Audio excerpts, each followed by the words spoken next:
from the chopping block. Well, welcome back, everybody, to Jenny from the Chopping Block Recipes for Success. And tonight we have a very special guest, Kate Nova. And, Kate and I have been talking a little bit backstage about the different things that we're going to cover tonight. And mainly what we want to talk about is holistic healing. Um, Kate is a hypnosis specialist. Is that how you would describe it? Practitioner can do that. Practitioner. You studied NLP. We're going to get into numerology, karmic lessons, how this all got started, messages from the universe, how sometimes, the bad things that happen to us are actually guidance, and it's not. It's in some form and fashion happening for us.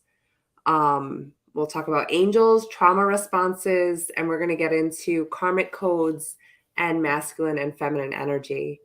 I did want to start with something that is a little more special of an experience to start the podcast that actually Kate agreed to because I remember, and correct me if I'm wrong, but this just stuck out in my mind and heart when Mr. Orange passed away.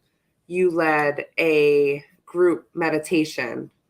And for the community, I just remember like it just like you being an angel, like your voice, like the way you guided so many of us that were mourning the loss of him. I was amazed because it was healing. It was just so beautiful. Like even just your voice, everything about it. I'll just never forget that and what you did for everybody there. So I was wondering if we could just start off. I know we mentioned backstage that we could maybe ground before we start our conversation, and maybe everybody else could get a little taste of the gift that you have in leading us in meditation. Yeah. Thank you, Jennifer. Thank you for having me. I'm very excited to dive into this conversation. And absolutely, meditation has been something of a gift in my life, and I know in yours as well. Mhm. And I kind of, forgot about last year. It just so much has happened, and it's just bringing me back. Um, so, we have an angel watching over us up there with big glowing orange heart. So, shout out to him. And yes, so we can go ahead and start. So wherever you are, go ahead and find a nice, comfortable position to be in, whether you're sitting, whether you're standing. And actually, this kind of grounding can be even done while you're driving because it's safe enough. It doesn't require you to have your eyes closed. You can do that if you want to. It's all on your own personal preference. But pretty much, this is something that I do multiple times throughout the day, every single day, even with to check in with myself. And it's just based around breathing. It's very simple.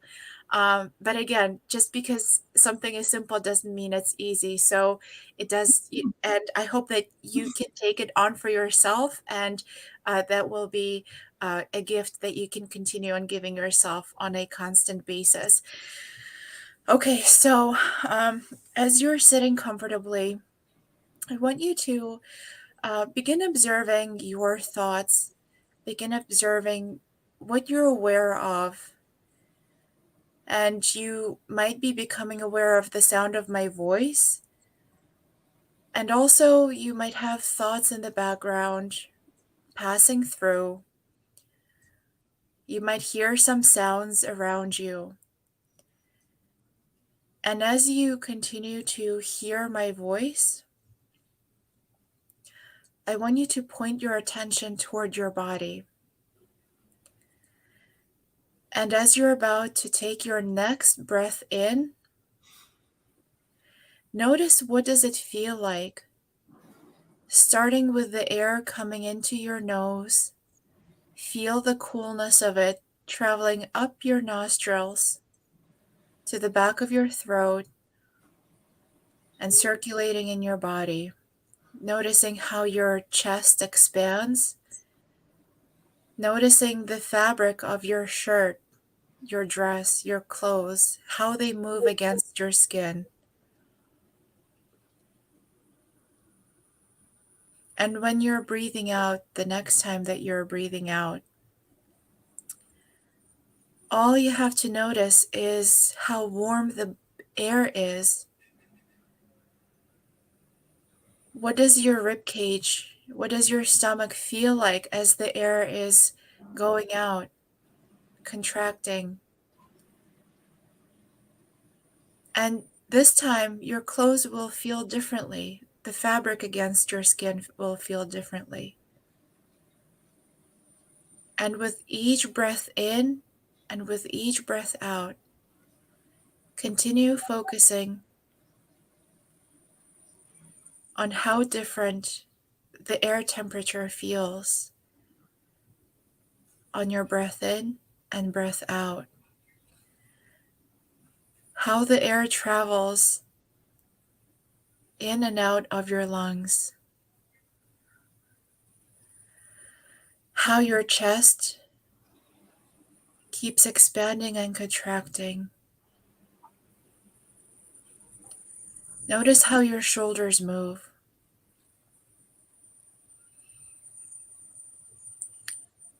You may or may not have long hair. Notice how the hair moves against your skin with each breath in and out.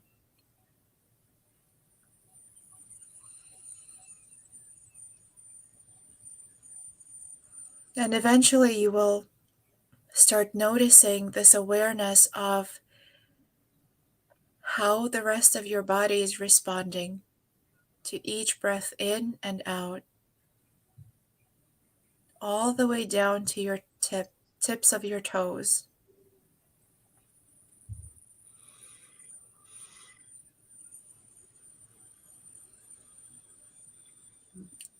I want you to imagine as you're breathing in, I want you to imagine this stream of light and air entering your body and going all the way into your feet, extending your roots down into the ground.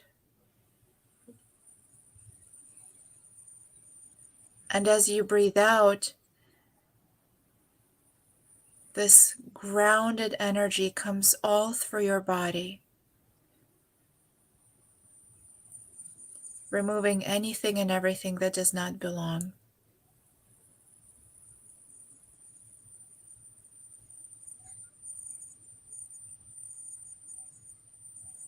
Allow this energy, this light, this air to circulate all through your body, only focusing on the sensations of what it feels like to be in your body with each breath in and out.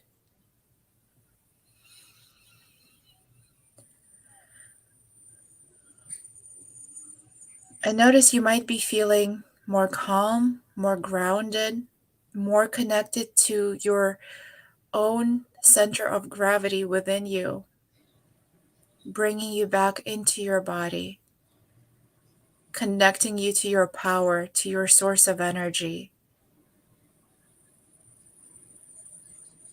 to your source of clarity.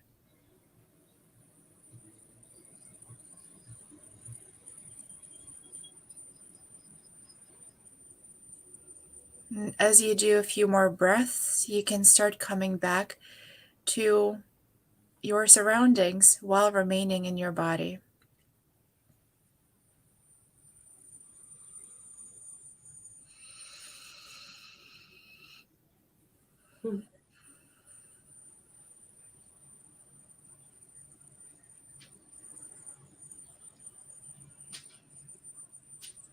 Mhm. Welcome back. I would say move your fingers or your toes. I'm such a toe cracker. You ever like crack Uh, your toes? Awesome. Thank you for that. mhm. And, it's not like I asked you to do that, like, well in advance. Like, you just have this ingrained in you, like, to be able to provide that. guidance for people? I mean, I wouldn't share something that I don't practice on myself, and that this is something that I do every single day. I mean, it's kind of part of my life. So, and I think it's easier when you live something, so you don't have to like prepare in advance. Absolutely. And thank you. I received that. Thank you. It fills up my heart to be able to do that. Oh, well, it definitely means a lot. I'm just making I'm gonna tag you in our talk tonight and make it public so this way if we do get any comments, I see that we have one. Aw, I knew it. Um, we have one from John saying, here, I'll share it because that was just a beautiful, it's not, there's a lot of us in the community that loved him, and you were just somebody that was there for all of us when we didn't really know what to do. So I'll never forget that about you. Thank you. And thank you. And I wanted to talk. So I have like a list of things I want to talk about with you. But I was thinking since we just got into the meditation, I wanted to talk about how, I was talking to you earlier, how sometimes it's the only thing that snaps me out of like a funk or a freeze state, or it always brings me back. Like if I'm ever need to like recenter or get like rid of the thoughts or the low vibrational states, like usually meditation helps me. What's your take on, because you said sometimes it won't benefit everybody and it's not for everybody. If you just want to touch briefly on that. Yeah, 100%. So, uh, that this is something that I sort of learned through my own experience. And what I realized is that meditation is an incredibly powerful tool. And it has the potential, it has this power that can help with many things. And at the same time, uh, you probably have met people who say, well, I'm just not made for meditation. It doesn't help. And that's when you usually can't clear your mind, when you can't like focus, or when your anxiety gets even worse when you go into meditative state. And that's usually even, and you end up being worse than you have started before coming into this into meditative experience. And I found out about it maybe a couple years ago, because I myself have been healing through trauma. I have been able to uh, improve my condition, like to heal myself essentially through a lot of the things that have happened in the past in my life. And I love meditation, and normally it would go well. And then would notice during the acute phases of my healing process, meditation would not help me, and it would actually make it worse for me personally.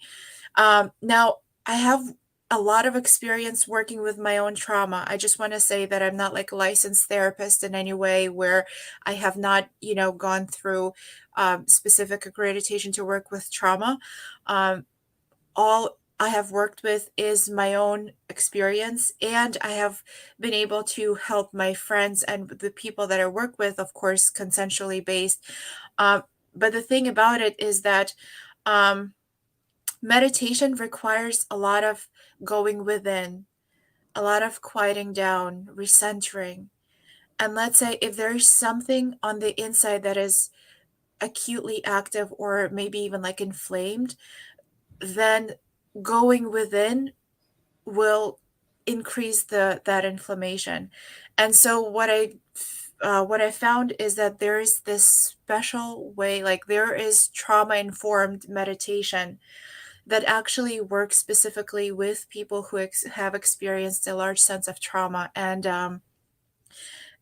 there is a way to like overcome that. So um, it's, I think it's very helpful to have that awareness, because especially like I've been doing meditation circles for large groups of people, and having that awareness and having that skill set of knowing how to guide a large group, because when you're working with a large group, you have no way to have those optics on who's going through what, like what kind of things they've been through. Like it's different if you're one on one or maybe in a smaller group under 10 people where you sort of have a bit of a background knowledge. But if it's 15, 20 or more people, then I try to, like, I do my best to incorporate those practices and have that awareness and hold the space for the people who may have experienced the trauma, and so that they have a fruitful and positive experience in the meditation. Mhm. And while we're on the topic, like for those who don't know, like about trauma responses, like we were talking a little bit earlier about, there's fight, flight, freeze, and there's one more I'm forgetting. Um, but there's different stages of like reactions to trauma. Mhm. And, why do you think we go into the different parts of that Um, response? like from what I've seen is that it depends on, for example, what kind of trauma it is. It depends on your nervous system capacity. Like, do you, does your nervous system have enough capacity to have the awareness to be able to step back and observe what you're going through, the symptoms that you have? Uh, and it really depends on the coping mechanisms because we all have different ones. There's self-isolation, there's binge eating, binge watching, binge scrolling, there's sex, there's drugs, there's alcohol, there's um like codependencies. Even a coping mechanism can be like helping somebody else to the point where you're just kind of like pushing the spectrum and going from one end to another and like not in the middle. So it really depends, but I think that fight, flight, and freeze, uh it it really depends on where your nervous system at, for sure. Mhm. And that's all like within our bodies. And I want to talk to you about like you were saying in a podcast I watched about uh basically like being in tune with your North Star. Like when we say no to someone else, when we really don't want to do something, we're Mhm, saying yes to ourselves and how important that is. mhm, Because that's also a trauma response when we're constantly like I used to be the yes girl. Like I would have my best friend tell people no because I felt bad saying no to certain things. Like I physically couldn't say it, right? mhm. And things have shifted, thank God. But can you add anything on that? Like where, being true to ourselves and how do we know when we're like aligning with our essential selves and not that social selves that's like a people pleaser or just trying to, you know, I guess not be in alignment with what we really want, like how important that is. Yeah. I mean, I love this question. Like, I literally just I had a client last week, and she's a woman in her 50s, and we were talking. She has these, like, people pleasing came up, and be like saying, actually, there were two of them within the past week, and I'm realizing that that's very widespread. It's very common. Like, I'm a recovering people pleaser as well, and what it really comes down to is your inner center of gravity. And I'll explain it in like super um, simple terms. So, for example, imagine that this is your inner core, like this pen, right? And this is your connection to self, like your amount of energy. This is the center of you. And let's say that for whatever reason, and also I can refer to this as chakras because chakras they go up and down our spinal column. So it's, in a way, it's a rainbow bridge that connects us, our physical self, to our higher self. And when we say yes to somebody, but we really want to say no, it's usually because we're basing our sense of self-worth, we have misplaced our north star from our higher self onto an external person, circumstance, or environment. So what that means, and what's that, the first indicative is that your inner reservoir of like your energy is probably right here. So it's probably right here at most, because that's when we need to, we have this fear of like, oh, if I say no, then that means, I'm not gonna get this energy, like they will think I'm less than, and then this will go even less. But as we start working with ourselves, as we start doing our inner work, and what happens, our reservoir gets filled up gets filled up. And what happens? And then this bridge that's connecting our physical self to our higher self, our North Star, then shifts our purpose, our sense of worth, our connection with ourselves from outside to within. And then think of it as maybe a fountain or something. Then you're overflowing, and that's when you're truly able to do things. And that's when you say yes when you want to say yes, and you say no when you want to say no. Mhm. And you're really anchored. You're anchored to your own center of gravity, not somebody else's. Because then if it's not filled, if it's blocked or whatever, then my center of gravity, like I have this mascara here, but my center of gravity then will go here, like to this source. And so it's a very intricate process. I will say this, Jennifer, is that, and you know this for sure. You've been on this journey, but the deeper you go, the more surgically precise it gets, Mhm. especially awareness with energies, awareness with different states within yourself, the thoughts, all of, like, the deeper you go, the more minute it becomes. And sometimes it's so I'm trying to think of this word, like when jewelry makers, they work with like these very small Right. parts and everything like that. So Intricate, precise, right? intricate, precise, yes. So it gets to those, like to that level where you're calibrating and recalibrating.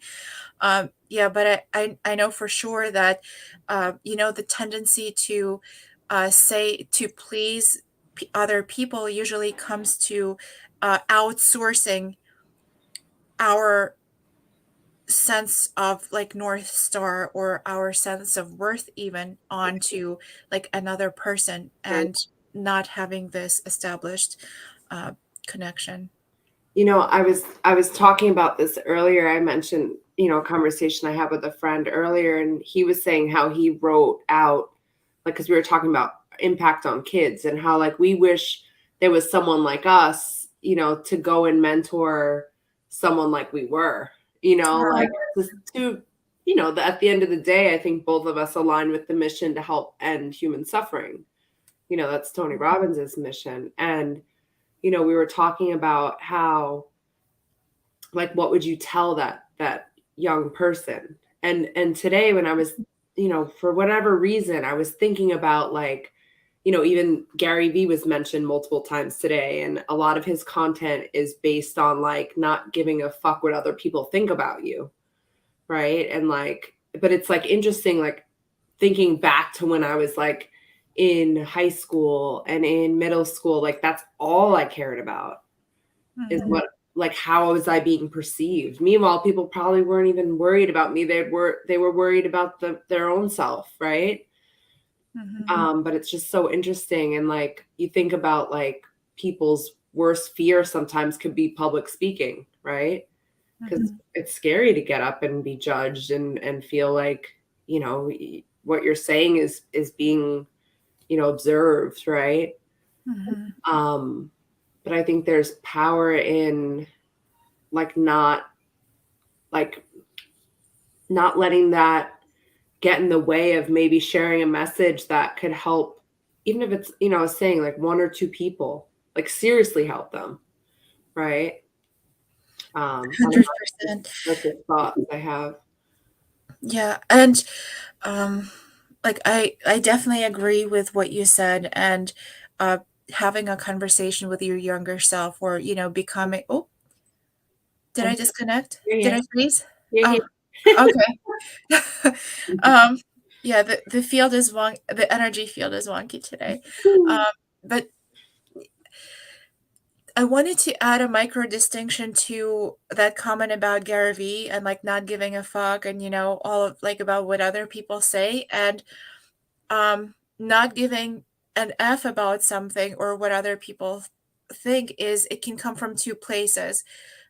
If it comes from a place of like hurt and scarcity, then it's like middle fingers up in the air and like, F everybody around, like I'm just gonna do my own thing. The word, like the cursing and the word is not getting the message what I was, like what it was saying. Like it's not giving a fuck about what people think. It's just like really just Yeah. like being okay with whatever anybody thinks. You know Hmm. what I mean? Yeah, absolutely. And Yeah. then like what he was talking to, not really not giving, like not worrying about what other people think is when you're truly grounded into who you are, when you have built that relationship with yourself, when you have established that inner like inner center for yourself, that's when you don't need to have any like techniques, any kind of manipulative tactics, any of the like I don't care because like I've been there. Like when I was younger, I went through like, I love Gary Vee. And I think that as a younger person, I would hear this message with the energy that he delivered, and I would misconstrue it through my own distortions, like thinking, oh yeah, like, everything, like I don't care, whatever, because back then I didn't have a relationship with myself. Like I didn't even know there was a relationship to be had with myself in the first place. Like we're taught to make friends from the younger age. Then as we grow up and we start dating, and then we have our coworkers, we have our like family members, and so we build relationship with other people. But nobody ever talks about building a relationship with the number one, Yeah. with yourself. And what does it look like? What does it even feel like? Because when you go to your partner, your honey, you're like, anything for you. Like I'll do I want to see you smile. Like I want to pour love into you. But when I didn't have that awareness that there's even a relationship to be had with myself, it's no wonder that I fell for all of these things. I, placed my self of worth and validation on like other people, on other things and circumstances, and have allowed all of those negative, painful emotions come in. Because, like, there's this common meme floating around. I think it's like it's very like I'm sure you've seen it. It's um, ships don't sink, or ships only sink when the water is gets in them. And so like when your ship has a hole, like, and everything gets in, you start sinking. I forget what it is. Like I remember seeing it floating around like somewhere. um but, but yeah, like the idea is that when you're not like truly grounded in who you are, and when you haven't created that awareness of the inner emotional, mental, and energetic baggage that you've acquired all throughout your life, then you're just going to keep bypassing. And, there's such a thing as like spiritual bypassing and like spiritual world where, there's this misconception of, like the healing and spirituality. And it's, always so pleasant, and it's always so, like we Like love each any other sort of and like love spirituality and light. through hell, right? Yeah, and it's like love and light, and I'll do these things, and I'll get to nirvana. And I honestly, that's spiritual bypassing. And like I feel fully comfortable calling that out because I did that. Like I did all of these things like all the time. Oh my gosh, where like all of and I look back at it with love, with grace and empathy. Um because at that time, I mean, when you don't know, you don't know. Yeah.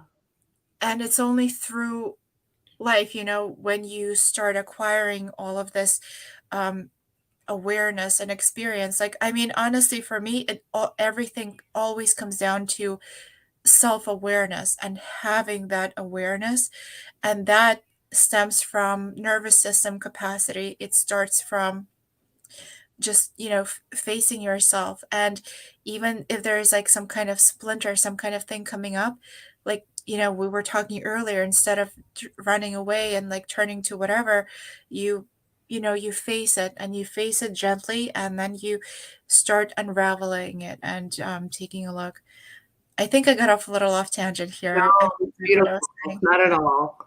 There's so much to be said on it. And, you said like spiritual, what was the phrase you used? Like spiritual avoidance. Spiritual bypassing, spiritual avoidance. Yeah, and I mean, there's also a thing as personal development avoidance. There is a thing as like emotional avoidance. There's all kinds of bypassing and avoidances that we do. And usually, we hide behind, like, for example, again, everything that I speak on, it's, I will never speak on something that I have not experienced, like on my own skin, in my own body. And, personal development bypassing is, going to constant seminars, seminar after seminar, reading a book after book, article after article, like looking at all of these things. Like, for example, I remember when I first finished my like NLP and hypnotherapy, I was like, okay, so let's do these funnels and let's do this marketing things and emails. But for what? Like, what am I going to use all of these things for when I haven't You got to like, stop. I haven't worked with this, like, when yeah, like, okay, like, I have the knowledge, I have the tools in my toolbox, and at the same time, um, you gotta, you gotta work within yourself first, and then emotional bypassing. I mean, this might resonate with, whoever is watching. It's a very common human experience where any emotion that feels in any way, type of way, like off, and by off I mean anything other than happy, like, again, like, we've been also, there's such a thing as cultural hypnosis, and I fully believe that. And what that refers to is to conditioning that we grew up with. And um the gold stars that we receive when we're kids, when we're taught to, like, oh, be happy, be happy. So you grow up and you're like, oh, I want to cry, oh, I'm feeling angry, or I'm feeling aggressive, this is bad, like, I'm not supposed to feel that. Let me go, let me take my phone, and I'm just going to go on, like, social media, or let me distract myself with, like, food, with I used to scream in pillows. yeah. Oh, see, you're like, that was an intuitive thing. Like, I wouldn't even let myself do that. Um, but yeah, that's like emotional avoidance. And spiritual avoidance is when, you sort of look at the world through these goggles um, of just, like, love and light, and you expect things to be in a certain way, when in reality, the opposite of that is, facing it and actually going into it, and facing whatever pain, whatever darkness, whatever frozen emotions. I call it um uh, the basement, like, chambers of my soul, because there's like a lot, there was a lot there. And um and especially like with personal development, um there's a lot of this, misconception of, like, you have to go harder, you have to do this, you have to do that, like, and if it's not working, just, power through it, grind your teeth through it. But, like, how can you lift off um when you have all of this stuff holding you down, weighing you down? And it's sort of like, the image that comes to mind is, you're trying to lift off, but then you have 100 pounds worth of rocks chained to your ankles. And so all you're thinking is like, oh, like, it's just me not strong enough. Oh, I just need to do more reps, or I just need to do more of this. When in reality, like, you got to start looking at your ankles, and you got to start uh, taking these rocks off one by one. Mhm. So And I was talking, like, yesterday into today with men about, you know, pushing. I didn't realize completely, like, when people like will push things down, like different insecurities, or, even my conversation today was about like not being open to like talk about things that bother them. And it's common with men, like it's to tap into that vulnerability. Men might think it's a feminine thing. And when you say feminine, they might think it's like, it's not something that's favorable. Even though I know for me, I love when a man's in his feminine because, he's being vulnerable, and that's when the love comes in. That's when, we can nurture them. And I asked the question, like, when you were a child, who'd you go to when you had something that was emotionally upsetting you? Mhm. And my hallucination would be you go to mom, right? Because she's going to nurture and hold space for you. Dads are taught to say, get up and keep going, push harder, like you were saying. And, as females, I think we do that too. As humans, we do that, right? Mhm. Why do you think that is? Or how could we better face what is not fun to face? And is it healthy sometimes to maybe push it down? I don't know. Is that a good or bad thing? Who knows? You know, honestly, being having a human experience is difficult, right? And being a woman is not easy either in a man's world, but also being a man in a man's world is not easy either. And what I mean by that is, it's taking me back to this cultural hypnosis thing, and where there's this preconceived notion that men are meant to fit this certain prototype model of behavior, where they are sort of these like Providers. steel iron men, who are strong and powerful. They don't feel emotion. They don't like feel anything. And like bullets are just, jumping off of them, like ricocheting back. Um, and in reality, so like non-duality is also something that I'm really very much into and a huge believer. And when you think about it, right? So our world is full of dualities. So, like, how do you even begin to think about non duality? Like, what does it even mean? Is because we have feminine and then we have masculine. We have yin and we have yang. We have day, night, sun, moon. We have hot, cold. And like, I can go on and on about this, light and dark. And at the same time, they all complement each other because there's no one without the other.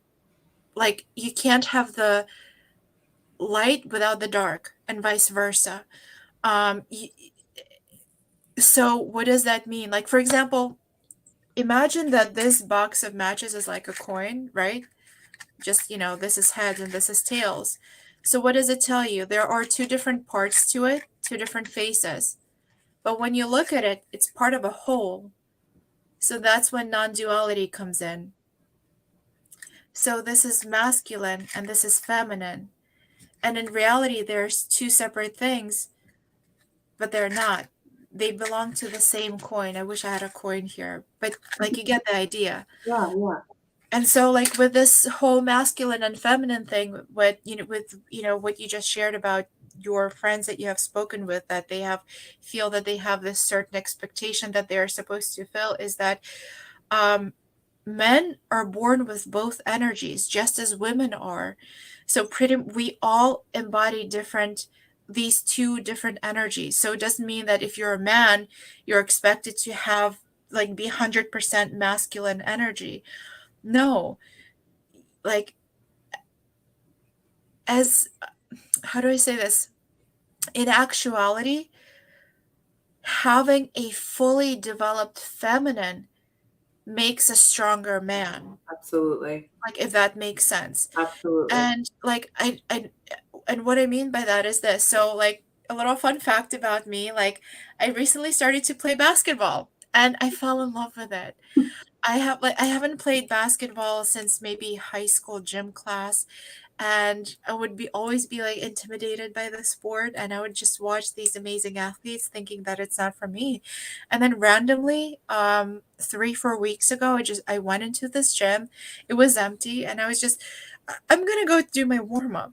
But then I did my warm up, and the ball was there. Well, let me just pick it up. And Jennifer, it taught me so much. It taught me so first of all, just playing basketball is has been one of the best practices for me to, like, become more mindful. Because when I'm doing the drills, when I'm dribbling the ball, when I'm shooting the hoop, like, I'm just focused on myself and the ball, and, like, there's nothing else that's existing. Mhm. And then through the the awareness capacity, I started to like, okay, I need to do this tweak. Oh, okay, so the ball is go. So if I tilt my palm this way or that way, the ball will go this way or that way. And then I was like, this is an interesting process that's happening, because I have this sort of inner mental guidance and discernment, and then I have this body that's, and then I'm aligning my mind and my body together. And during one of the practice, I was like, I'm working with both of my feminine and masculine while I'm playing basketball, because the feminine in me is noticing these small tweaks and small shifts that need to be made. And so the feminine in me, in my mind, in my awareness, is now talking to my inner masculine. And that's, my body, my movement, the Plan. strength I use to like, do a layup or something like that. Mhm. And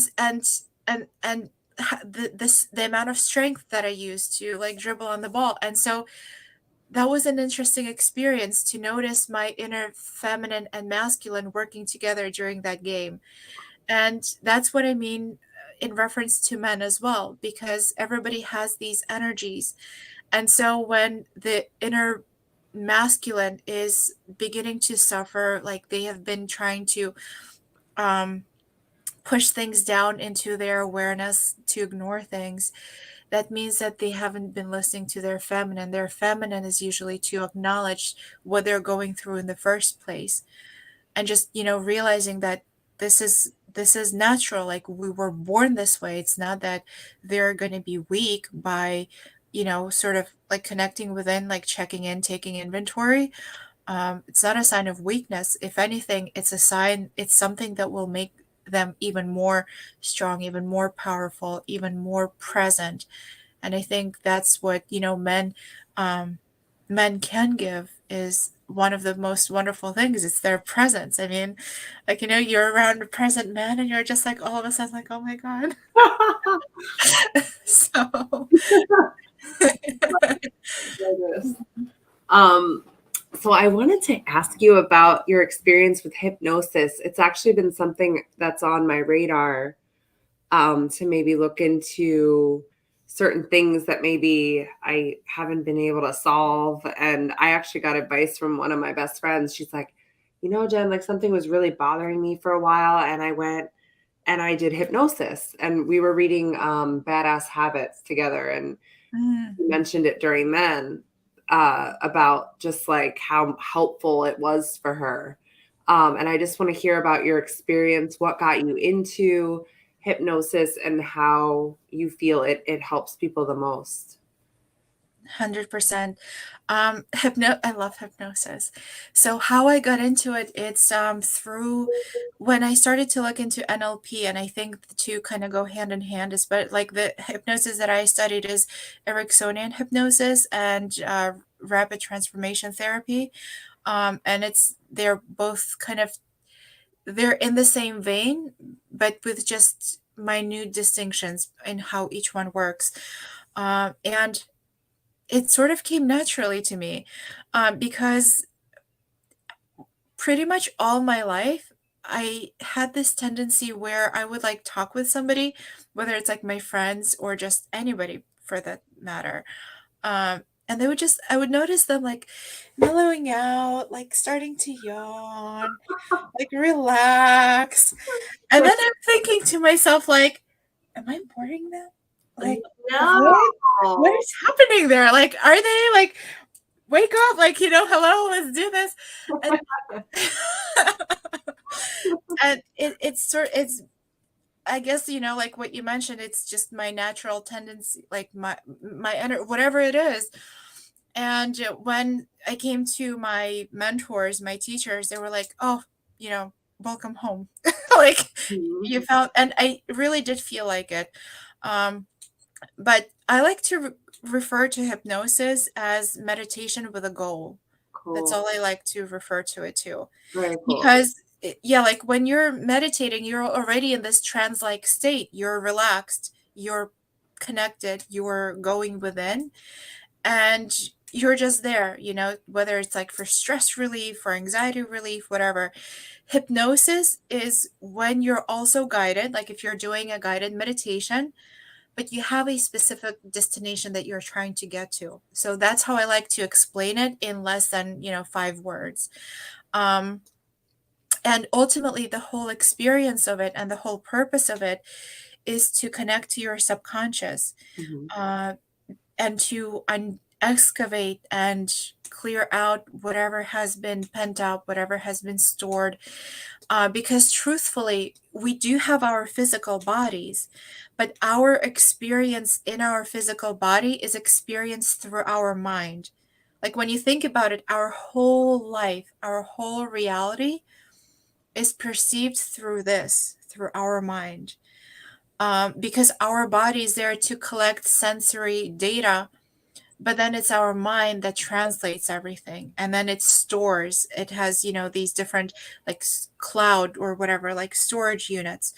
And hypnosis is very powerful, specifically in working with the subconscious beliefs, with the subconscious paradigms that might be overtaking. Because um, there's this saying that I really like, is that in times of stress, we don't rise up to our expectations. We fall to the level of our preparation. And most often than not, like I'd say maybe 9 times out of 10, the level of our preparation is our default autopilot beliefs. Let's say when in times of stress, we expect ourselves to like do this and like get in gear and just get things resolved, but in reality we're like, oh, where's that bag of Oreos, or like, where's um let me check my Instagram, or I need like a glass of wine or something like that. Stress Or, spelled backwards is desserts. Did you know that? no, I didn't. If I you like spell that. stress backwards, it's Is dessert. this Yeah, because when we're stressed, we're lacking sweetness in our life, and so we're trying to add sweetness through the means of like eating desserts. Um, or for example, I'll tell you this: when somebody like really pisses you off and you're like angry and you lash out, and then you're like, "Who was that? That was not me. Like I don't know where that came from." It's all our autopilot, because when something um powerful happens, our autopilot takes over. So let's say, like when a plane, like I'm full of these metaphors, but like when a plane is flying and lightning strikes it, the main control, which is our conscious, is turned off, and then our autopilot, our subconscious, takes over. And so that's why hypnosis is so powerful. It's very uniquely impactful and powerful, specifically in addressing these programs and rewiring, rewriting them, or maybe like replacing them altogether. Absolutely. That is so awesome. Because I always, like, I don't know about you, but if there's some kind of, I'm doing the whole Michael Singer work with the Untethered Soul and Surrender Experiment, and he talks a lot about the voice in his head. And like for me, like I realized recently, like what this voice was constantly kind of the theme of what it was and where it stemmed from. Right. Mm. And I'm like, wow, like I never thought about that, in like 30 years, like I finally realized this. And my question is like obviously we have control of these things that are being programmed, good or bad? I think usually it's probably not so favorable because we're in survival, right? Um, Mhm. but like, how do we? like it must be so hard to do it on our own, to reprogram things that are ingrained in, like, whether it's conditioning or, you know, our I mean, I'm just throwing stuff out there now, but like conditioning, our families, like how they were brought up, and then just like things that happen to us, traumas, like how to, like, and hypnosis could help with that. Absolutely.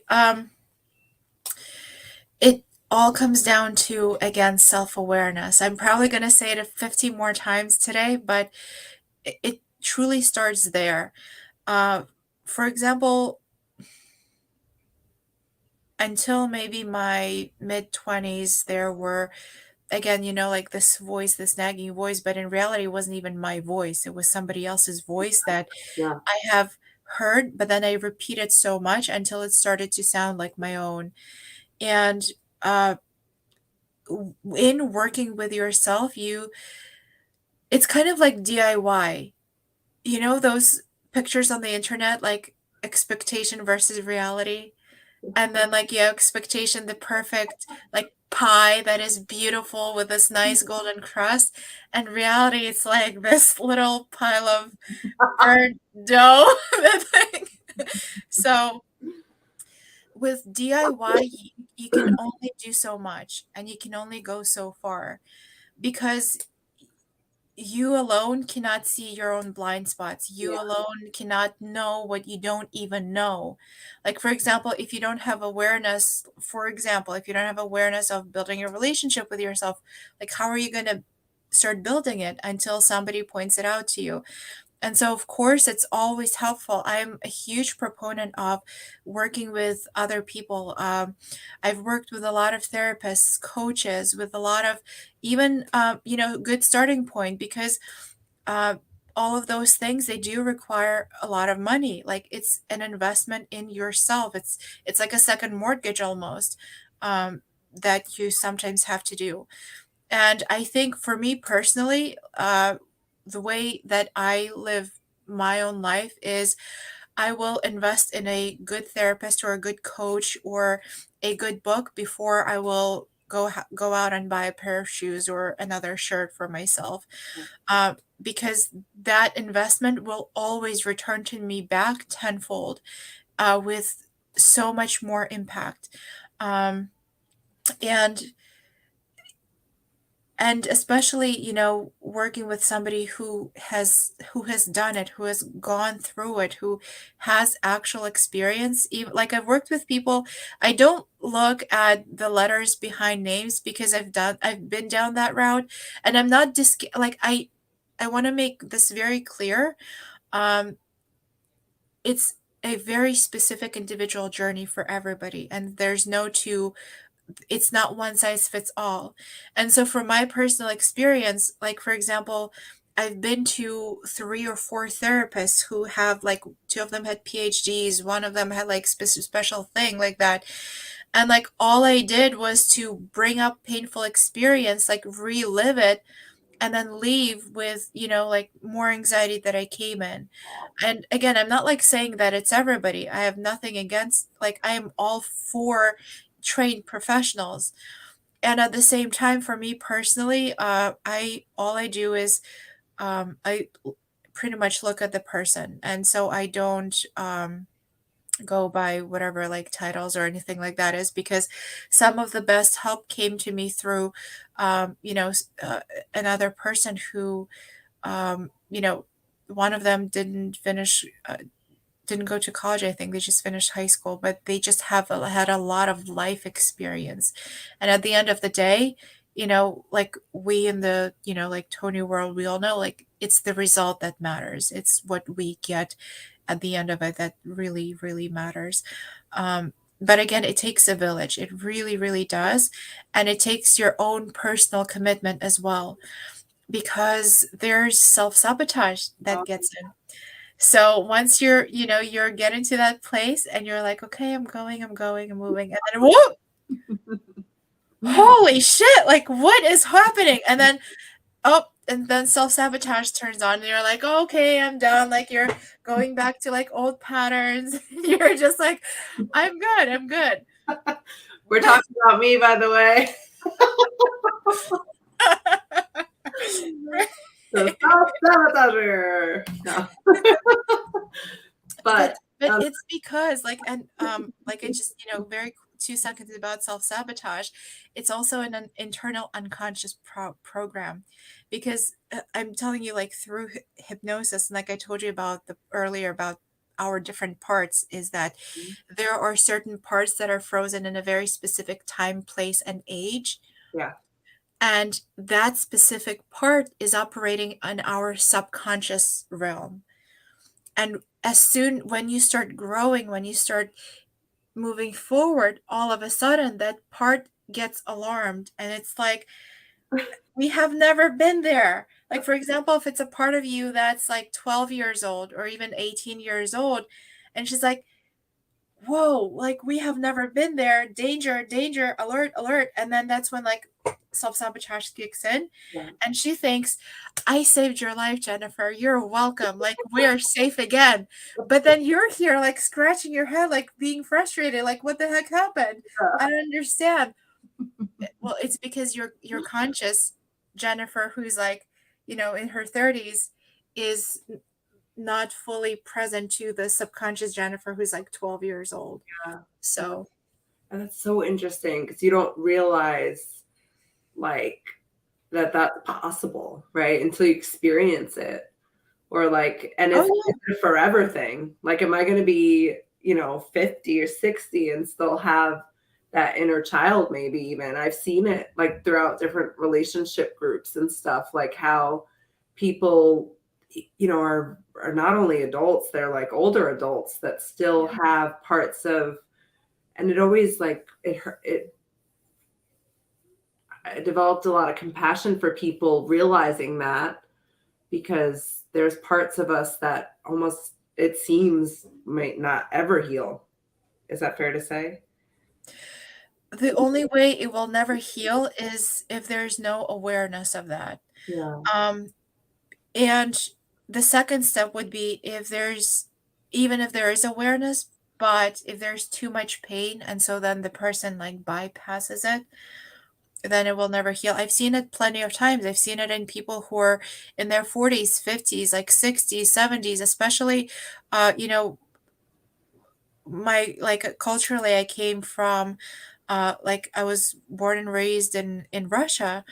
And I have family in both the Ukraine and Russia and like friends in both countries. And so those countries, when you think about it, World War II happened, and those people who were children then are now sort of in their deeper age of like their 80s, even people in like post-war um SSSR, like Soviet Union, they're in their like 60s and 70s, like people who were born in like starting from like 50s, 60s, 70s. And like my own grandmother, she was sent to a concentration camp during the war. She became orphaned early on. And when when childhood development is disrupted by sudden trauma, like if a child had to become an adult early on, they haven't lived out their childhood developmental stage. And so that gets frozen. And then throughout their life, it manifests. Usually these people tend to look, maybe act younger than they are. Like they have this youthfulness to them.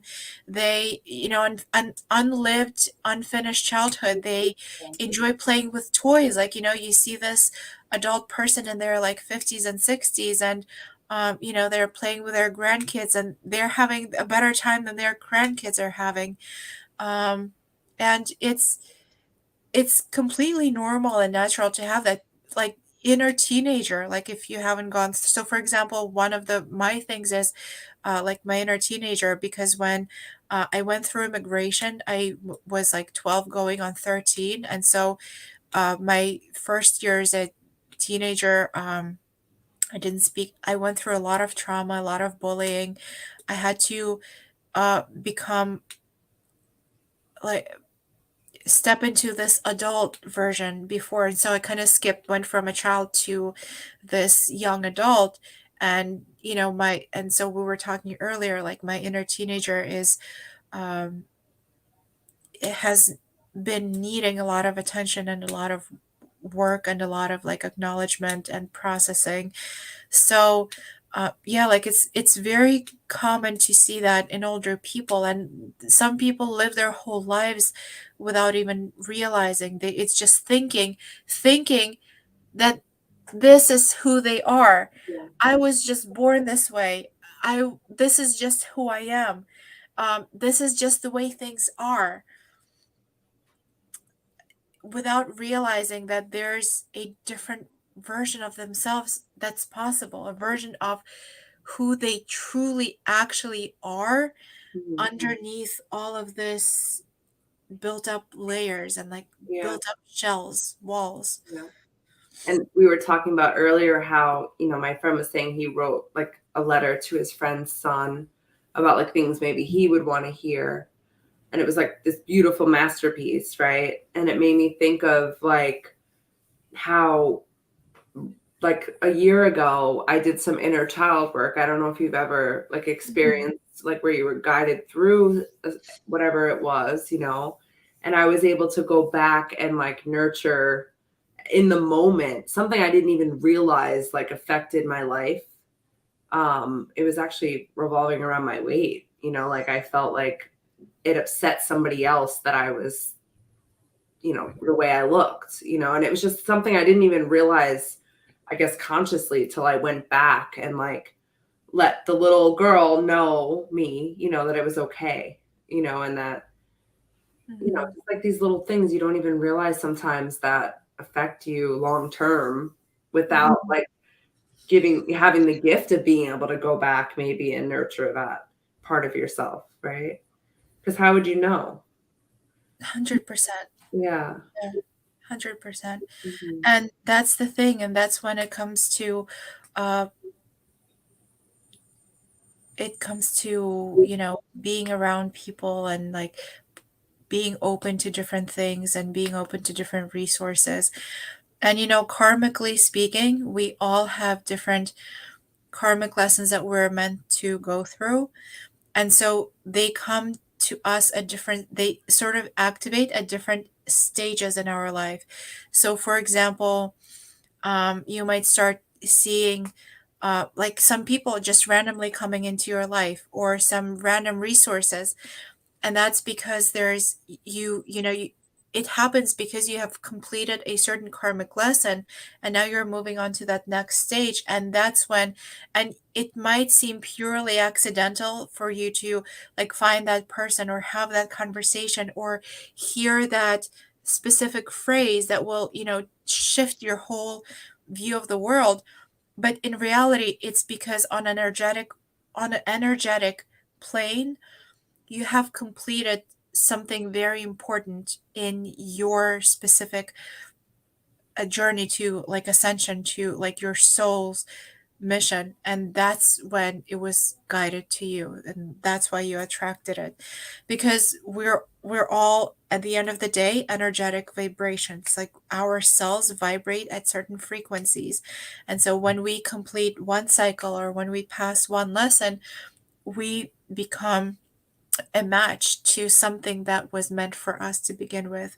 And then we call it like grace and we call it a miracle or something like that. Mhm. That's But so cool. I haven't thought about that in a long time.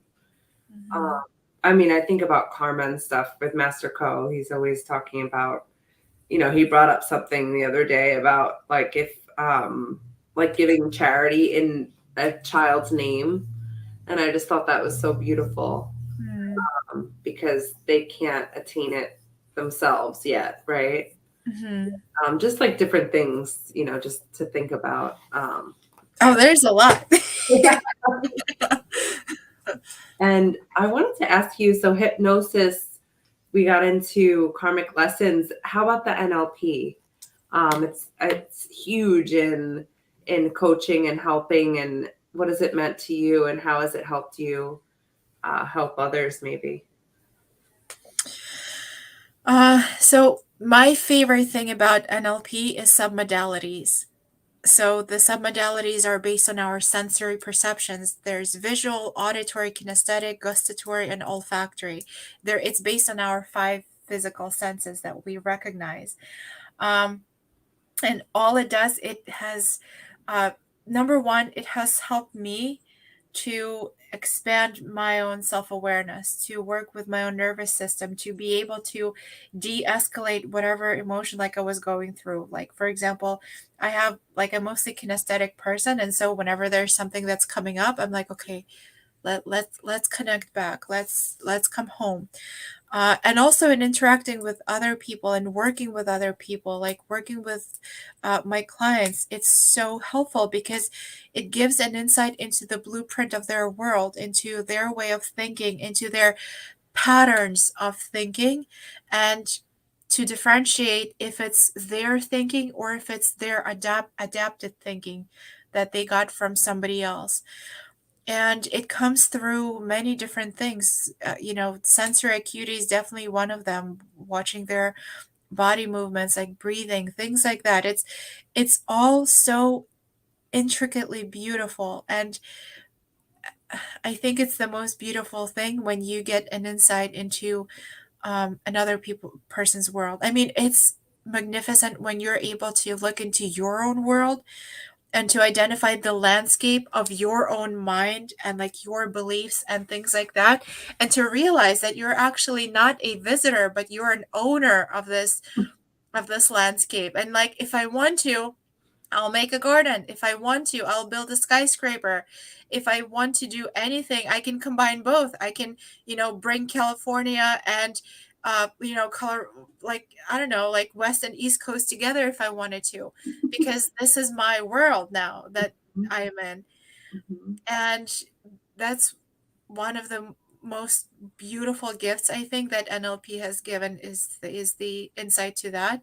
And number one, and again, everything starts with us. So our outer world is a reflection of our inner world. And so when you're seeing something in response, other people serve as mirrors, whether you like it or not, whether you're like, no, that person is just like Joe Schmo, they're crappy and they're rude and all of this, or that person is, like betrayed or things like that. Like, for example, one of the things that I ask is, well, there's talking about betrayal.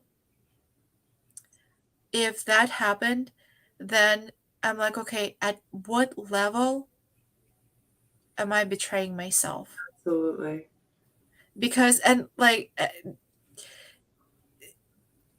people come into our life to reflect what we have inside. And that's another way of looking at your blind spots. Because, like, if you don't know, you don't know, then look at the people around you. Listen to the things that people around you are saying. What kind of things? Whether they're good or bad. But the thing is, good or bad is a judgment. Just like we Wayne Dyer. Ah, By the way, you were asking earlier, like we're going to talk about like our mentors and stuff. Like Wayne Dyer, he has been through with me through some of my um, most challenging times, and somebody asked him, so like, how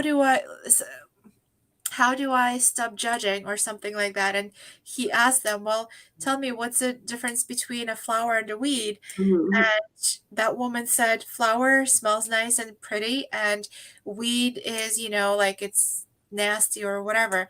And he said, so that what you're saying is that you're judging them. You're judging them differently. And same thing with us, like people in our life, but we can categorize them into like good person, bad person, like this person, that person. We are judging them. But mhm. when you look at it objectively, like from a neutral standpoint, where you remove the good, the bad, the mean, the ugly, the pretty, or whatever, and you just look at it from an objective standpoint, you will see that they're giving you feedback on your subconscious blind spots. And if the feedback is good, that means, okay, all right, like we're doing good, we're doing well. And then if it's, again, judgment, good or bad, but then if it's something different, like if it's betrayal, if it's rejection, if it's um, just somebody being rude, where am I being rude to myself? Where am I betraying myself? Where am I saying yes when I want to say no? Pleasure. When am I rejecting myself? Like, for example, if I don't, if part of me needs something and I'm rejecting it for the benefit of something else. So Yeah, Mhm. That's been a common thing in multiple conversations, I would say about 4, to be yeah. exact. Just the whole mirror of each other, and then the mirror of, like, how we show up. Like, we talked in, my group on Tuesdays about, like, the vibration and, like, how we show up in the world is, like, what we're gonna get back. Um, and it's like you think about it, like wherever you're focusing on, that's what's coming back. Or like say, it's just that's been Mhm. a very common theme for I guess universal consciousness, to just talk about that mirror of, whether it's people or frequency that we're giving off to attract what's coming Mhm. back to us, right? Yeah, definitely. The one thing I do want to add, though, it's like a little footnote, is that, um, or maybe it's something to be mindful of, is if a person is legitimately trying to like harm somebody, like do something either physically harmful or something, that's when I would not be like, oh, look at yourself, like Yeah, look within. I think, yeah, because there's also a thing as gaslighting. That's a term in therapy, and that's when sort of an abuser uses the weaknesses of their prey to flip it on them and be like, no, it's all you, you're the wrong one. So that I would just add this footnote to keep in mind is when there's actual harm at stake, don't go looking for like your own parts and everything. Yeah, like you can do that. And at the same time, there's also an actual truth of that person being like a predator or being like having harmful malice intent, like malintent. So, because there's also, uh, like I said, it's a very intricate balance and it's being able to like flow in and flow out from one and another and being able to differentiate between different categories of experiences. absolutely. That's a good point to make because even like, you think about like depression or like any kind of thing that essentially like I was looking at a picture today of the way the brain looks when you're going through these different, say, trauma responses. And it's like, how could you tell somebody to like snap out of it or to like it's like telling somebody who doesn't know how to swim while they're thrown in the water to swim.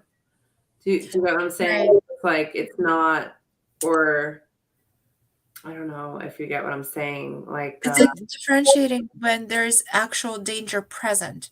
yeah, And if there's actual danger present, then of course, like, don't be like, oh, let me like go journal and let me do this. Go journal when you're safe. Like go journal when you're actually aware of like an objective, when you have an objective take on a situation, person, or circumstance. absolutely gorgeous. And I wanted to talk about, so we got into a little bit earlier, you were kind of letting me know that you gifted me the numerology. Like, how is that? It seems like, I don't know if it's a new thing that you've dove into or if it's something you're just super passionate about because you light up and it's something that I know that you're gifting a handful or 2 or 3 handfuls of people. Um, 18. yeah. And like, gosh, so I it was just something spontaneous and I started this whole thing I think like 3 weeks ago, and 3 Oh, weeks later I'm like, because it's like energy consuming after, because there's a lot of different sections. It goes like by age category, it goes by sphere of life, it goes by um like different phases of your path, like karmic lessons. And I underestimated my energetic capacity at this time because I still have my like full-time job. I work at Amazon and Human Resources, and that's very energy consuming. Like we're in the midst of our busiest season right now because it's like holidays, like shopping, all it's called peak season. And then I was like, "Oh, you know what? I want to give you this gift." And I was like, "Oh, it's just going to take me a few days." But, 3 weeks later and I think I'm like 70% done. So, um but it's something that is very close to my heart. So it came into my life maybe like a year or two ago, so not too long ago. But when it came into my life, it felt very natural. It's almost like I was rereading an old book, if that makes sense. Uh, and things just clicked. There was this resonance. It's almost like I've experienced it in, my other incarnation or reincarnation or something. So, um, but yes, we have karmic lessons. So in in Buddhism, there's something called samsara. Samsara, it's like circle of life. There's 12 houses, and our soul is meant to go through each house on our way to enlightenment, so ascension, for our, soul's higher development. And in this human, earth is school, pretty much. It's school for our soul, and we have different lifetimes. And for example, if we enter a new house, and imagine entering a brand new house, like new construction, new everything, everything is nice. But then if we like break something in that house, then in the next lifetime, the next incarnation, we're going to be born in the same like house in the samsara, and we will have to work through the karmic lessons that we didn't pass the first time around. So, as far as numerology, and it's based on our date of birth essentially. And the best way to describe it, the way my mentor has taught me is, one of my favorite movies, The Matrix, with Neo and everything like that, because uh, when you look at it, everything is algorithm, everything is code. Our universe is founded in mathematics, in numerical sequences, the Fibonacci sequence, the flower of life, all of these geometric patterns that we look at that are found in nature, in, different like in different species and different, um, you have a shell and then you have a rock or something like that. When you think about it, our universe is so beautifully designed, so intelligently designed. And that's where numbers come in. That's where our date of birth comes in. It's not just a set of numbers. And yeah, like one of the first things that I had, because in the beginning, like I'm a very, I wouldn't say I'm a very, but I do have a level of like skepticism, just because there's so much out there. There are people who want to harm others, and not even want, but they just don't know. And so, like, I'm very cautious when I find something, and so I look to multiple sources. Like I have a bachelor's in human biology, and so like I studied a lot of sciences. Oh, me too. Yeah, like I was going to be a dentist. So I, you know, oh, I did research, I did all of the different things. And so there is that part of me uh, that has helped me to now use my discernment in a healthy way. And then I was like, well, but what about calendar? Like, calendar is a man-made construct. It's the, Gregorian calendar that we're on right now. It wasn't there from the conception of the universe. And the way my mentor has taught me is, look, we are born into specific times, specific places, and lifetimes, because that is our higher soul's purpose and construct.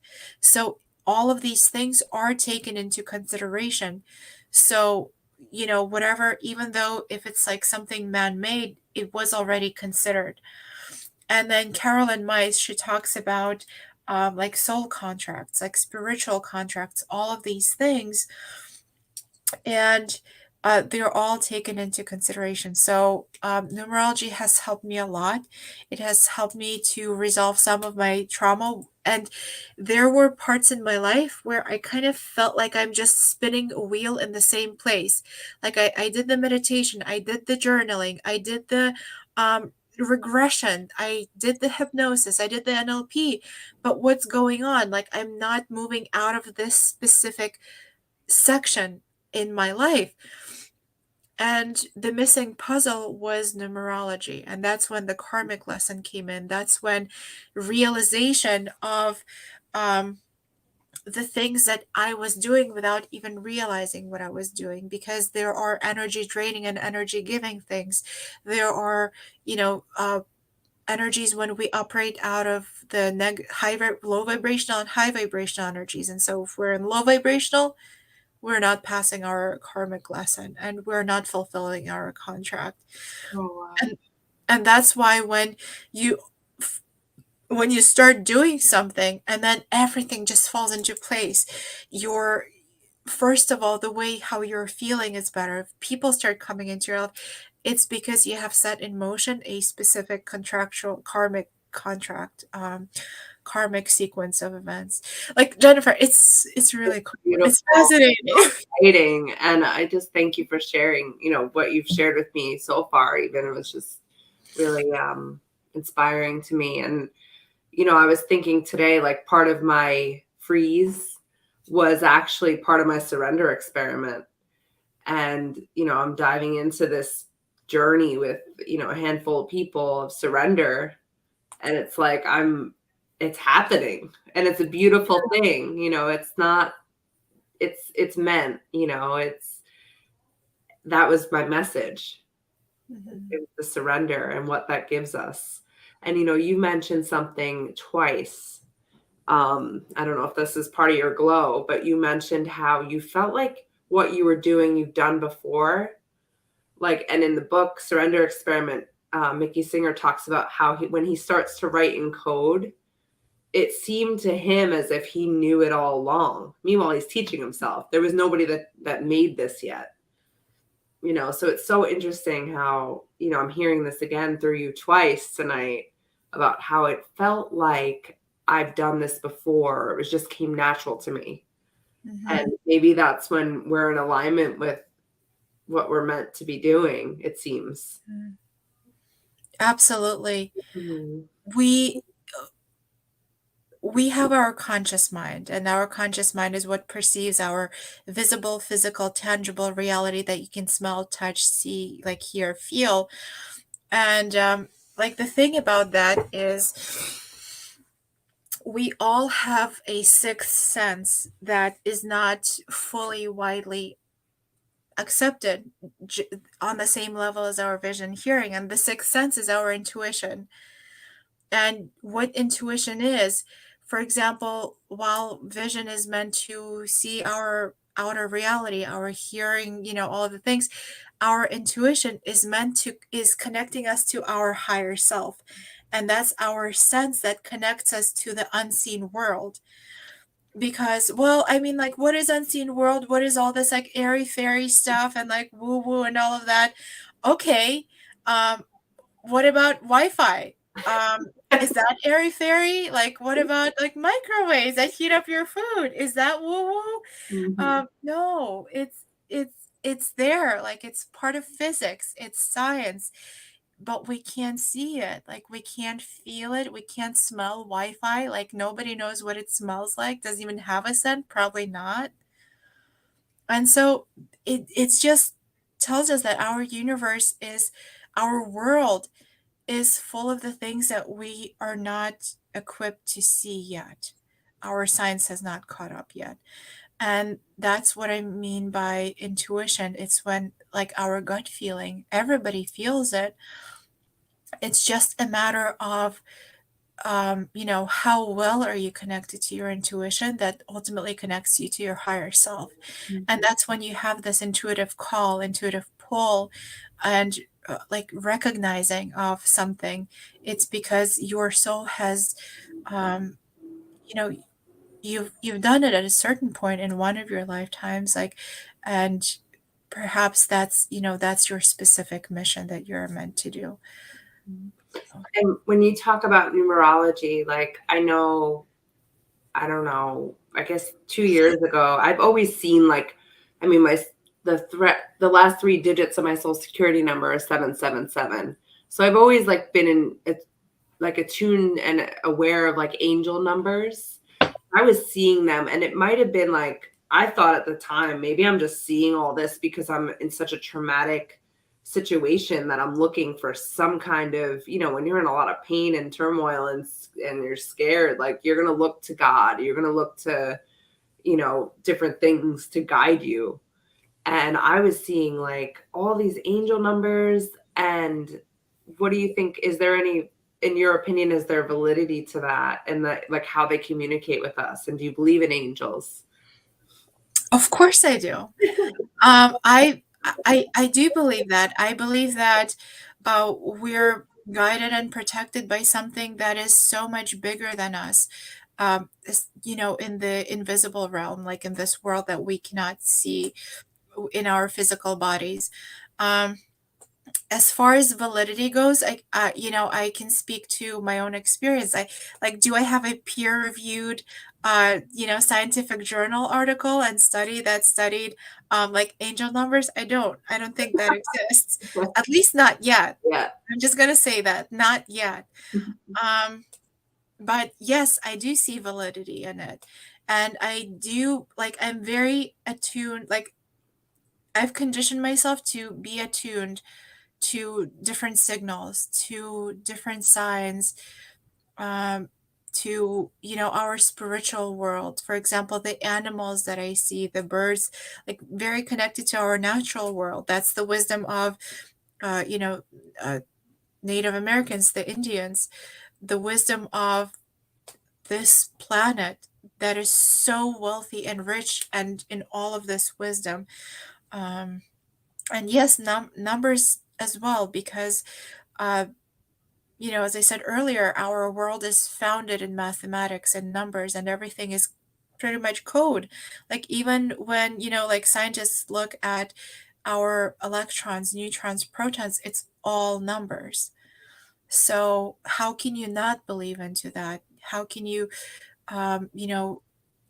just simply take try to separate two sides of the same coin?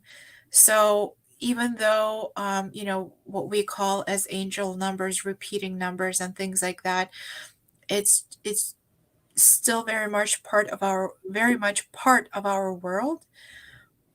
It's just we have not developed a sophisticated enough level of science to be able to discern all of these things. Because when you think about it, like scientifically, right, there was a time when Catholic Church thought the Earth was center of the solar system and the sun was rotating around it. And it was Copernicus who decided to speak out against it. And they were like, "No, no, you're wrong." Boom, you go to jail and you die. The better But gets called. yes, but like several hundred years later, it was discovered, or not discovered, but proved that the sun is the center of the universe. So, wherever we are, as much as wonderful advancements we have made, we're still very much in early stages. Oh yeah, big time. Which is exciting in its own way. I mean, you studied biology, like you realize, that there's so much more to learn and so much more advancement. I think we'll see in our lifetime. I hope so. That would be very exciting. I believe we will. Yes. So hopefully, these new generations will be. By the way, these new kids that are being born right now, there's something else. Oops, sorry.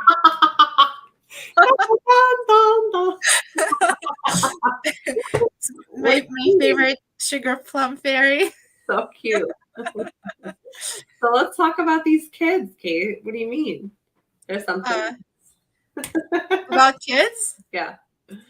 Yeah, well, so I believe that like every generation of kids that is being born, they're born with like this different set of, like, even though the genes, like, our genetical code is the same, but like they're just different. So for example, we have more inclination toward things that our parents didn't have. And so our kids, like I don't have any kids yet, but like, the kids that are being born now, they have an inclination towards something that we don't have or we're not going to have. And so like these children that are being born right now, like I'm just looking around at, like my friends, or like the like my neighbors and things like that. And um There's I don't know what it is, but there's something different about them for sure. Oh. So, In a good way? I so I don't know if it's good or bad way, like, again, that's like the Okay, wheat testing. that's like the weed versus flower kind of thing, so time will tell. Um, Cool.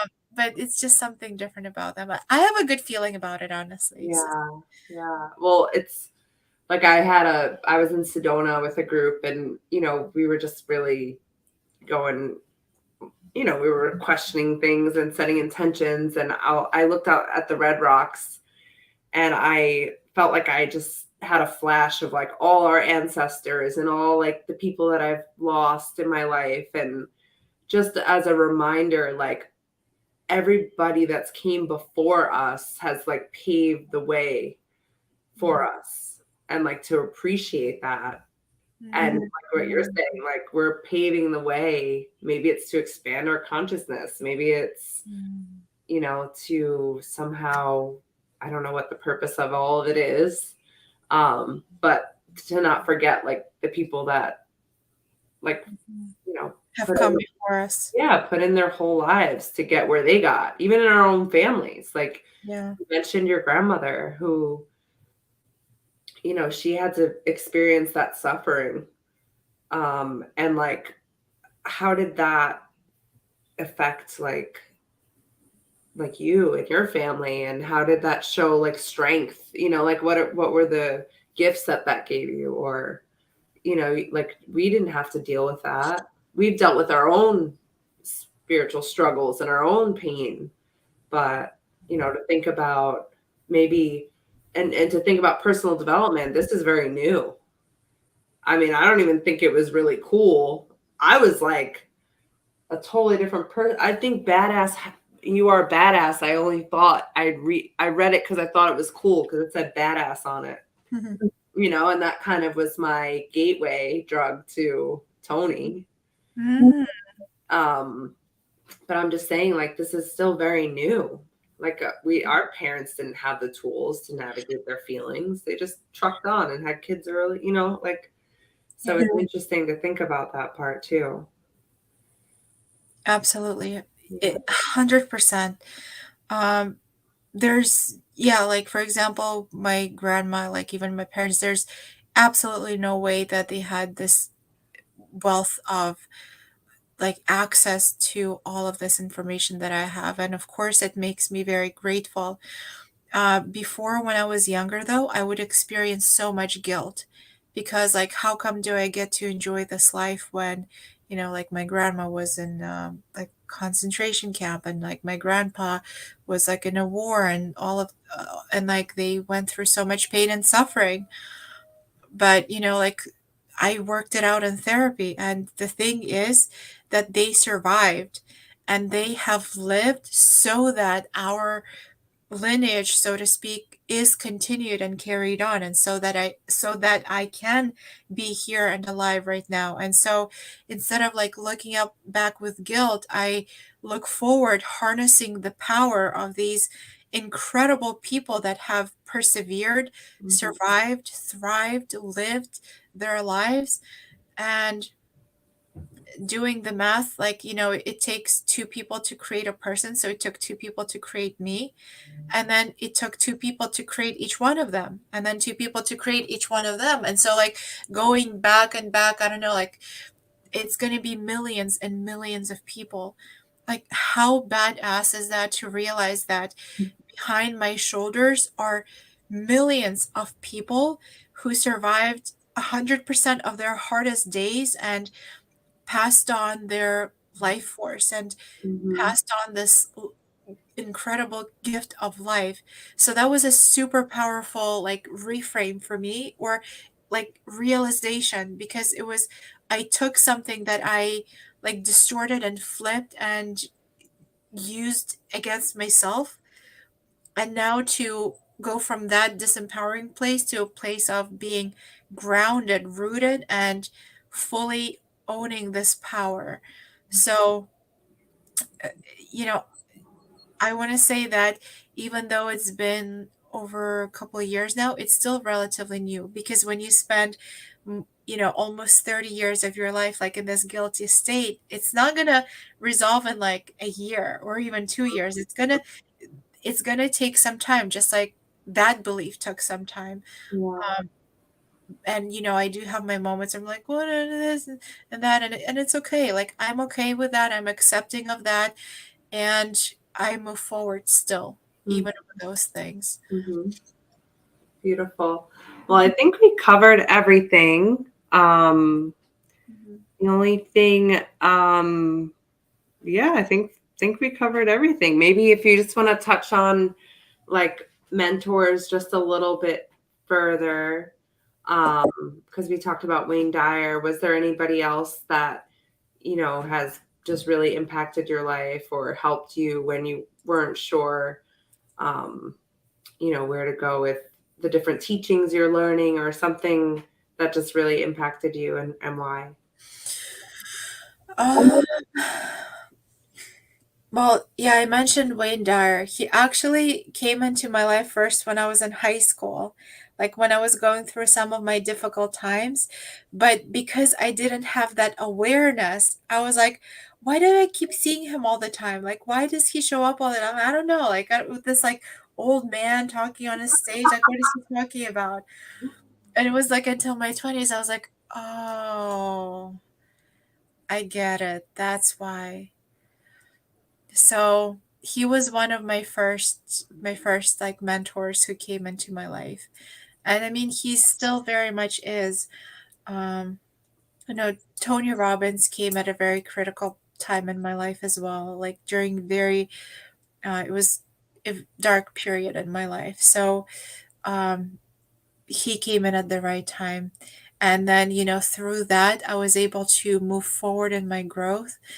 Uh, and then he sort of, kind of like, I don't want to say left because it's always going to be part of my life. And at the same time, I've sort of grown to see like other different things that are like more that have, created. Because like once you grow, it's like, eventually you just start ascending on this ladder of expansion.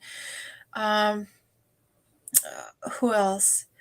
I I really like Carolyn Mice a lot because she sort of like she speaks the language of my soul. Like, I just get her. And Mhm. it's sort of like, talking to an old friend. Um Cool. I mean, there's a lot. I read so many different books. Carlos Castaneda, I really like him.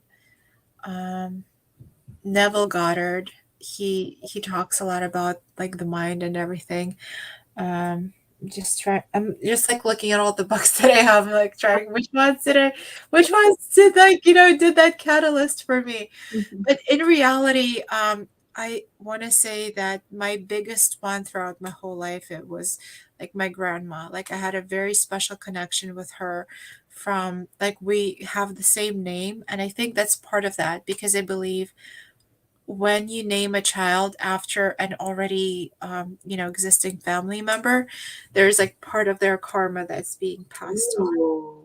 So, and it's true, like, I look like her. Like, there were several things that have come up in my healing journey that she was dealing with and that she didn't get to um transform.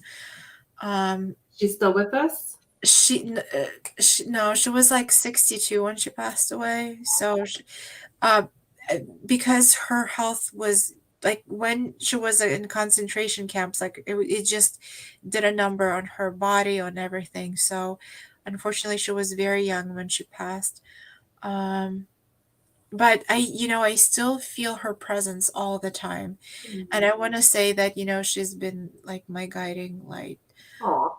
Um, so if anything, yeah, she's like my biggest teacher, and she's the one who like sends all of these other teachers like at different times. I believe that. um and honestly, pretty much like every situation that happens, every person, conversation, even like emotion awareness, like I've learned to garner insights from that. um not like all the time, but a lot of the time. So, I mean, I don't know. I have like this, boardroom of mentors and advisors like in my up in my boardroom. I love that.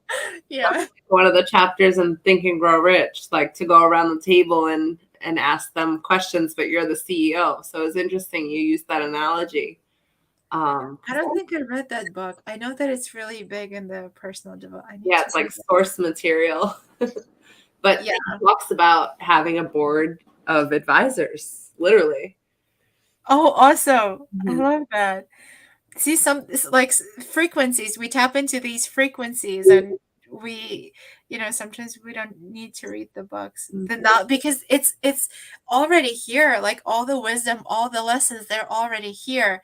It's just, are we like tuning in our dials to those stations? Mhm.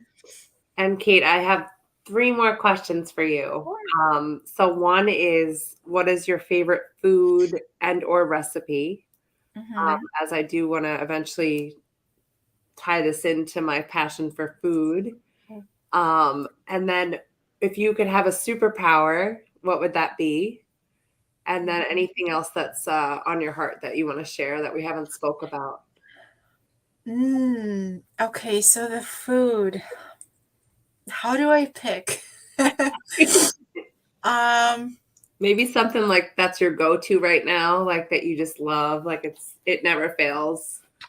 so lately I've been on a chickpea Ooh. thing. Like I love curry, so I make Mm. this curry with chickpeas and like it's been a kick like for the past month, like almost every single day. Like that's my go-to. Like it gives me the protein, it gives me the flavor. Like it's just oh my God, I'm like salivating right now. Yellow curry or red curry? It's masaman curry. It's like brown, I guess. Cool. Massaman. Yeah. Awesome. Yeah, but that's my go-to. But in general, I like um I'm pretty much open to cuisines. I don't eat red meat. That's the only thing. I'm more of like plant or pescatarian. Cool. But I like curry a lot. I like green curry with tofu. Um, love me some nice green, juicy, crunchy salads also with like tofu and like nuts and seeds. Um, so Yum. You're making me that's the foods. Yes. But also, like, come summer, I'm eating watermelon every single day with Oh. with a spoon. I don't slice. Mm. What kind of nuts would you put in the salad? Like pine nuts, like walnuts, Pumpkin seeds. pumpkin seeds. Yes, love pumpkin seeds, love sunflowers, sunflower seeds. Um, maybe like some shaved almonds. All Mhm. right. Walnuts are You're really giving me a lot to work with. I love it. Thank you. And then how about a superpower? superpower. I know for certain my like once I'm able to have that, that's the first thing and the only thing I'm ordering probably is ability to speak with animals, to speak Aw. and understand animals. That's my oh, I would love to have that superpower as a human to speak the language of animals. Every single animal, every single bird, insect, spider, ant, like everything, What's everybody. your favorite?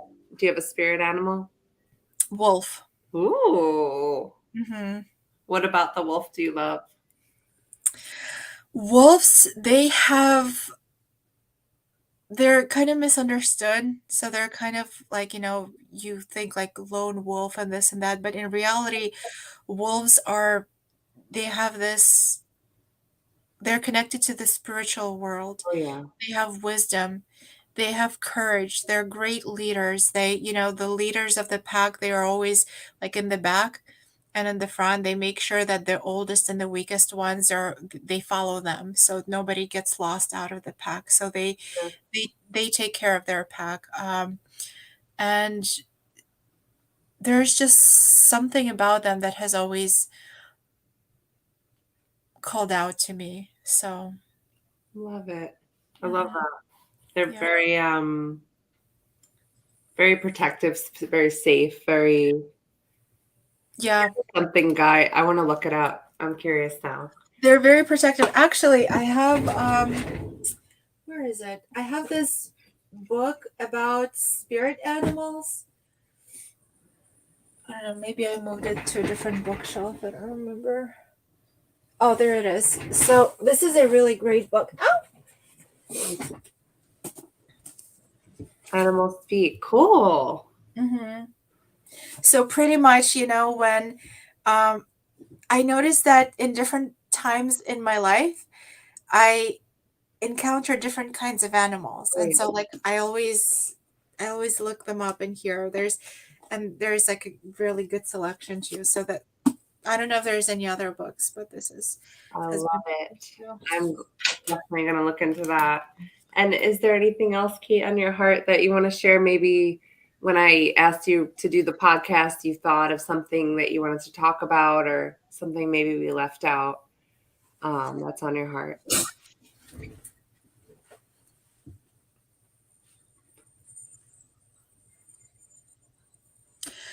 I'd say that something that has been on my heart is, whatever you're going through, whether again you choose to however way you choose to label it, good or bad, is welcome it all, like accept it all. Um, because you cannot heal what you hide and you cannot heal what you hate. So these are the four ages. And give yourself space. And allow yourself to have that space, because a lot of times we do not even allow ourselves to be in that, because we're looking for a quick fix, a band-aid, a pill, a something to change our state immediately.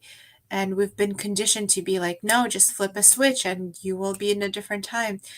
Allow yourself to explore, to be with it, because that's where your answers are.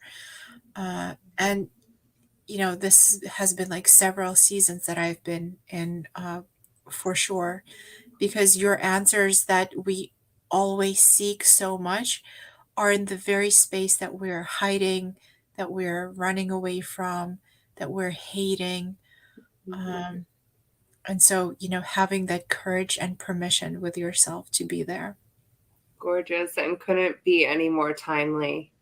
Um, and, the main message I got from you today, like even just working through some stuff earlier, was like that bad things are guiding us to a message or an answer. Or there's something maybe we're not being in alignment with. So it's just slowing us down. They are. Hmm. Think of the bad things that come into your life as guiding posts. If you drive on a highway, and let's say a driver falls asleep, and the car wheel is turning this way, and then on the side of the road there are these notches in the highway. So once you drive over them, they go da da da da da da da da da da da, and It's it not you're funny, but that noise made me laugh. what? It's not funny topic, but the noise made me laugh. Yeah, it goes like da da da da da da, because that's what it feels like. And you start to shake, and then the driver wakes up, and it helps you to like avoid that wall or avoid driving off of whatever, and you get back on track. And yeah, like that's what bad things are. Like we our ego perceives it as bad, like our ego rejects it, refuses it, like denies it. But in reality it's a wake up call. It's your board of directors, your guardian angels are like, yo, you've been asleep, like you are veering off your path. This is, this is not what we came for. Like you're going off You're course. breaking the rules. So it's like, like bad things come in because they try to tell us to get back get back to our alignment, get back to our center. Gorgeous. All right. Well, I appreciate you, everything you are, your voice, your being, your beauty. and everything you shared tonight, and especially your time, because I know you are busy. And I just appreciate you hopping on for almost 2 hours with me. Wow, that's probably Oh, one of my longer ones. Woo! time flies. Mhm. Yes, and Jennifer, I definitely want to acknowledge you as well for being a source for good and source for light for others, for creating, even for being a leader, like creating this community, for sharing your lessons and your story with others, because it does take a lot to open up, because like you're vulnerable and you're putting yourself out there. And so um, whatever, whether it's one sentence, one phrase, or just something that you do, or the look that you have, or a smile that you give to somebody, you're creating impact that you are not even aware of. So the fact that you're honoring your mission and you're honoring your path in being who you are and who you were made to be, first and foremost, for yourself and for others, I think it's extraordinary. And you're planting seeds for a garden that will, blossom and provide nourishment and shade and safe harbor for, for many, many people. So I think that's really, really beautiful. Thank you, Kate. Oh, make me cry. All right, my lady. Well, I hope you have a beautiful rest of your night, and I hope to hear from you really soon. Absolutely. Thank you. This was very fun. Thank you. Good night. Good night.